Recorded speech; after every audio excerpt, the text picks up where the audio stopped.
কোনো মানুষের সাথে যদি অন্যায় করা হয় তাহলে সেই মানুষ প্রতিশোধ নিতে গিয়ে অন্য মানুষকে হত্যা করে। সে তার সাথে যে অন্যায় হয়েছে তার বিরুদ্ধে যুদ্ধ করতে চায়। তবে আমি বিশ্বাস করি মানুষ প্রতিশোধ পরায়ণ। পুলিশের উপর আস্থা নেই, আদালতে গেলে 10 বছর লেগে যাবে। তাহলে একজন সাধারণ মানুষ সেখানে কি করবে যদি অত্যাচার করা হয়? আমার মতো সাধারণ মানুষকে আপনি কি উপদেশ দেবেন? আমি আপনার সাথে একমত। আপনি যেটা বলেছেন সেটা যদি আপনার আর আমার হয়, যদি দেখি আমাদের আপনজনদের চোখের সামনে হত্যা করা হচ্ছে, আমাদের মা বোনদের ধর্ষণ করা হচ্ছে, ঘর পুড়িয়ে দেওয়া হচ্ছে, তখন কি করবেন? আমি একমত যে আপনিও এই কাজই করবেন। একজন সাধারণ মানুষ এই কাজই করবে, এটাই স্বাভাবিক। যদি না আল্লাহর উপর আপনার বিশ্বাস থাকে। আমি আপনার সাথে একমত। 99% মানুষ যদি তারা চুরি না পড়ে, মেয়েদের মতো যদি চুরি না পড়ে থাকে, তাহলে সেটাই স্বাভাবিক প্রক্রিয়া। যদি না সেই লোক আল্লাহর উপর বিশ্বাস করে। এমনকি আমিও একই কাজ করতাম যদি না আমি কোরআনকে জানতাম, যদি না আমি জানতাম কোরআন থেকে অন্যায় বলেছে। কারণ যদি আমি নিরীহ মানুষকে হত্যা করি তাহলে আমিও সেই লোকের মতোই কাজ করতাম যে আমার উপর অন্যায় করেছে। যেহেতু কেউ একজন আমার উপর অন্যায় করেছে,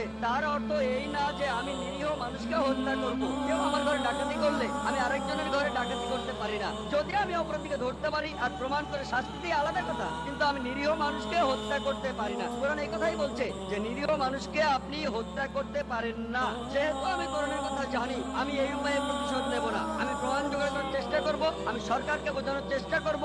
যদি তারপরও সে ছাড়া পাই, আমি কি করব? এই সন্ত্রাসী আক্রমণগুলোর জন্য যে লোকগুলো দায়ী, হতে পারে গুজরাটে বা বোম্বে রায়ট, অথবা পলিটিশিয়ানরা, হতে পারে পুলিশ, অথবা যারা মারা গেছে, অথবা যে লোকগুলো বোমা ফাটিয়েছে, যদি এই পৃথিবীতে তাদের বিচার না হয়, রোজ কিয়ামতের দিন আল্লাহ তাদের শাস্তি দেবেন। আমরা মুসলমানরা বিশ্বাস করি পবিত্র কোরআনে সূরা আল ইমরানের 185 নম্বর আয়াতে আছে যে কুল্লু নাফসিন যায়কাতুল মাউত, প্রত্যেক জীবকে মৃত্যুর স্বাদ গ্রহণ করিতে হইবে।